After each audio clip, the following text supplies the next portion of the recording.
Good day, my name is Kyle Grossmiller. Welcome to a demo of some exciting new functionality that is now available within VMware Cloud Foundation. So this is what this new workflow looks like. Basically, Cloud Foundation has enabled the ability to use external storage Fibre channel when you deploy a workload domain. So today in this demo, we're going to walk through these steps, basically connecting your workload domain hosts to Pure Storage, and then deploying a workload. Something to keep in mind as well is that all of the usual Pure Storage consumption options are available post-deployment as well. So with that, we're going to go in via the CLI to the Pure Storage array. So we're going to go into the command line.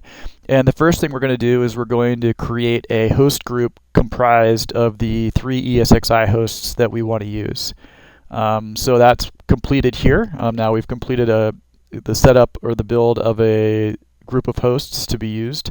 Next step is we will create a volume, a 10 terabyte volume called VCF-FC-2 that's been created here. And then the final step is we will connect that volume to our host group. So with those 3 simple command line options, on the Pure Storage side, we're now done.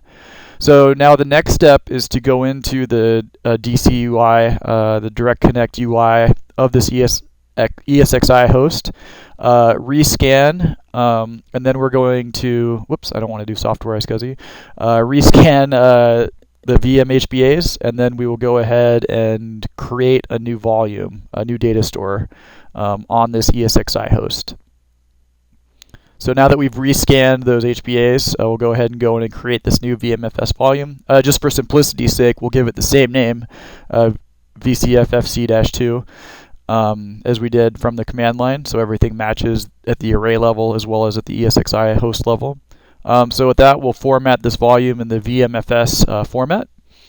And then if we rescan the volume again, we should see it appear. So there it is. The last step that we have to do before we jump over to Cloud Foundation itself is make sure that this data store appears on our other 2 ESXi hosts. So we'll go in and we'll do a rescan on these adapters and just make sure that our new data store appears on the other 2 ESXi hosts as well. Sometimes it can take a couple of rescans to get it to appear. It's not instantaneous. But if we give it a second here and refresh, there it is. So there's our VCF-FC-2 volume on our second host, and there it is on our third host. So now all the setup is done. Now we can go into SDDC Manager and actually deploy our workload domain. But the first thing we have to do is actually commission these new hosts that have been enabled to use Fibre channel. So we'll go over to this Commission Host tab.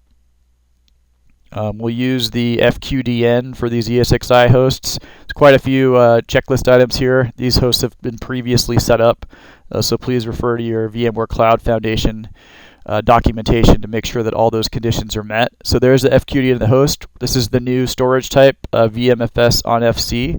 We only need a vMotion network pool, and then we're giving it root credentials to that ESXi host.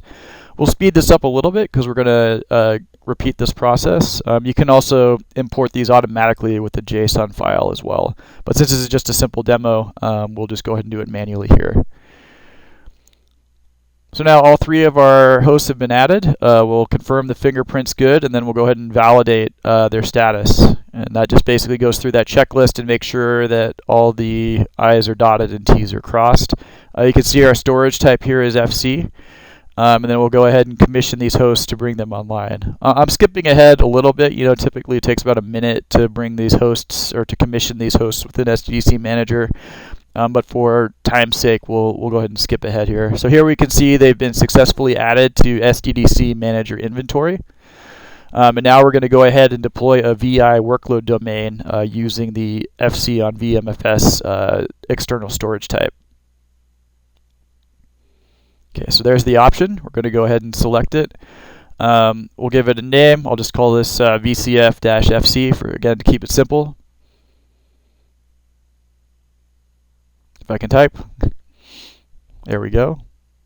Next, we'll go ahead and give it our workload domain vCenter instance name, as well as the FQDN for it. All this stuff needs to be set up prior to this within your DNS server, forward and reverse lookups, all that good stuff.